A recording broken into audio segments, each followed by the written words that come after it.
ناظرین، آج ہم اس ویڈیو میں بنی اسرائیل کے اس واقعے کے بارے میں بات کریں گے جب قارون نے حضرت موسیٰ علیہ السلام پر ایک بدکار عورت کے ذریعے الزام لگوایا اور حضرت موسیٰ علیہ السلام نے بددعا کر کے اس کو زمین میں دھنسوا دیا۔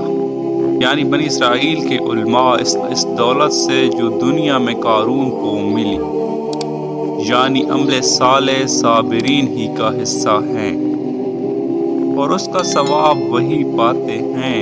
یعنی قارون اور اس کے گھر کے دھنسانے کا واقعہ علماء سیر و اخبار یہ ذکر کیا ہے کہ حضرت موسیٰ علیہ السلام نے بنی اسرائیل کو دربار کے پار لے جانے کے بعد مذبح کی ریاست حضرت ہارون علیہ السلام کو تفویض کی۔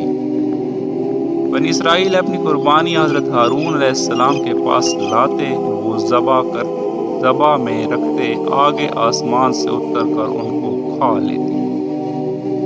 قارون کو حضرت ہارون کے اس منصب پر رشک ہوا۔ اس نے حضرت موسیٰ علیہ السلام سے کہا کہ رسالت تو آپ کی ہوئی اور قربانی کی سرداری حضرت ہارون کی، میں کچھ بھی نہ رہا، باوجود یہ کہ میں توریت کا بہترین قاری ہوں، اس پر میں صبر نہیں کر سکتا۔ حضرت موسیٰ علیہ السلام نے فرمایا کہ یہ منصب حضرت ہارون کو میں نہیں دیا، اللہ نے دیا ہے۔ قارون نے کہا کہ خدا کی قسم میں آپ کی تصدیق نہ کروں گا جب تک آپ اس کا ثبوت مجھے دکھا نہ دیں۔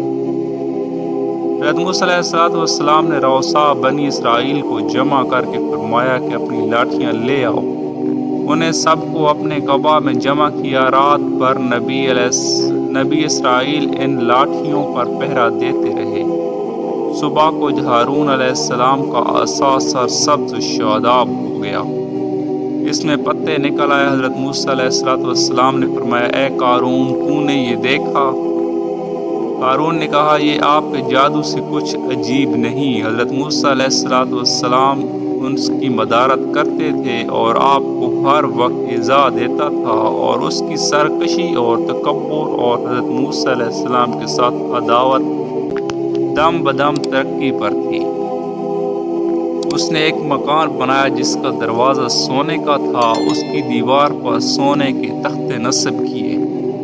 بنی اسرائیل کی صبح شام اس کے پاس آتے، کھانے کھاتے، باتیں بناتے، اسے ہنساتے۔ جب زکوٰۃ کا حکم نازل ہوا تو قارون موسیٰ علیہ السلام کے پاس آیا تو اس نے آپ سے طے کیا کہ درہم و دینار، مویشی وغیرہ میں سے ہزاروں حصہ زکوٰۃ دے گا، لیکن گھر جا کر حساب کیا تو اس کے مال میں سے اتنا بھی بہت کثیر ہوتا تھا۔ اس کے نفس نے اتنی بھی ہمت نہ کی کہ اس نے بنی اسرائیل کو جمع کر کے کہا کہ تم نے موسیٰ علیہ السلام کی ہر بات میں اطاعت کی، اب وہ تمہارے مال لینا چاہتے ہیں، کیا کہتے ہو؟ انہوں نے کہا، آپ ہمارے بڑے ہیں، آپ جو چاہیں حکم دیجئے۔ کہنے لگا کہ فلانی بدچلن عورت کے پاس جاؤ، اس سے ایک معاوضہ مقرر کرو کہ وہ حضرت موسیٰ علیہ السلام پر تہمت لگائے۔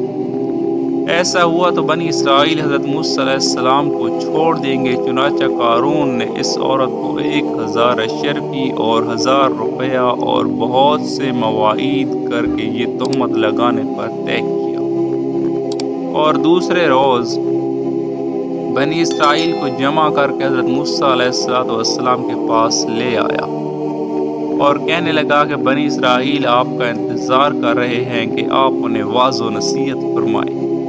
حضرت موسیٰ تشریف لائے اور بنی اسرائیل میں کھڑے ہو کر آپ نے فرمایا کہ اے بنی اسرائیل، جو چوری کرے گا اس کے ہاتھ کاٹے جائیں گے، جو بہتان لگائے گا اس کو 80 کوڑے لگائے جائیں گے، اور جو زنا کرے گا اس کی اگر بیوی نہیں تو 100 کوڑے مارے جائیں گے، اور اگر بیوی ہے تو اس کو سنسار کیا جائے گا یہاں تک کہ مر جائے۔ قارون کہنے لگا یہ حکم سب کے لیے ہے، خواہ آپ ہی کیوں نہ ہوں؟ فرمایا خواہ میں ہی کیوں نہ ہوں؟ کہنے لگا بنی اسرائیل کا خیال ہے کہ آپ نے فلاں بدکار عورت کے ساتھ بدکاری کی ہے۔ حضرت موسیٰ علیہ السلام نے فرمایا اس سے بلاؤ۔ وہ آئی تو حضرت موسیٰ علیہ السلام نے فرمایا اس کی قسم جس کی جرات اسے نہ ہوئی، اور اس نے اپنے دل میں کہا کہ اس سے توبہ کرنا بہتر ہے، اور حضرت موسیٰ علیہ السلام سے عرض کیا کہ جو کچھ قارون کہلانا چاہتا ہے اللہ عز و جل کی قسم یہ جھوٹ ہے، اس نے آپ پر تہمت لگانے کے عوض میں میرے لیے بہت سا کثیر مال مقرر کیا ہے۔ حضرت موسیٰ علیہ السلام اپنے رب کے حضور روتے ہوئے سجدے میں گرے اور یہ عرض کی کرنے لگے یا رب اگر میں تیرا رسول ہوں تو میری درجہ سے قارون پر غضب فرما۔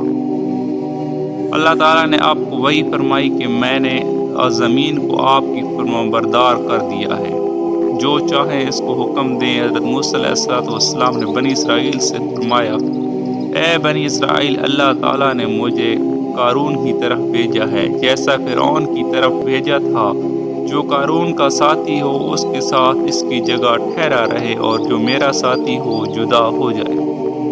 سب لوگ قارون سے جدا ہو گئے اور 100-200 شخصوں کی کوئی اس کے ساتھ نہ رہا۔ پھر حضرت موسیٰ علیہ السلام نے زمین کو حکم دیا کہ انہیں پکڑ لے تو وہ گھٹنوں تک دھنس گئے۔ پھر آپ نے یہی فرمایا کمر تک دھنس گئے۔ آپ یہی فرماتے رہے حتیٰ کہ وہ لوگ گردنوں تک دھنس گئے۔ اب وہ بہت منت و التجات کرتے تھے، اور قارون آپ کو اللہ کی قسمیں اور رشتہ قرابت کے واسطے دیتا تھا، مگر آپ نے التفات نہ فرمایا یہاں تک کہ وہ بالکل دھنس گئے اور زمین برابر ہو گئی۔ قتادہ نے کہا وہ قیامت تک دھنستے ہی چلے جائیں گے۔ بنی اسرائیل نے کہا کہ حضرت موسیٰ علیہ السلام نے قارون کے مکان اور خزانہ اموال کی وجہ سے اس کے لیے بد دعا کی۔ یہ سن کر آپ نے اللہ تعالیٰ سے دعا کی، اس کا مکان اور اس کے خزانے اموال سب زمین میں دھنس گئے۔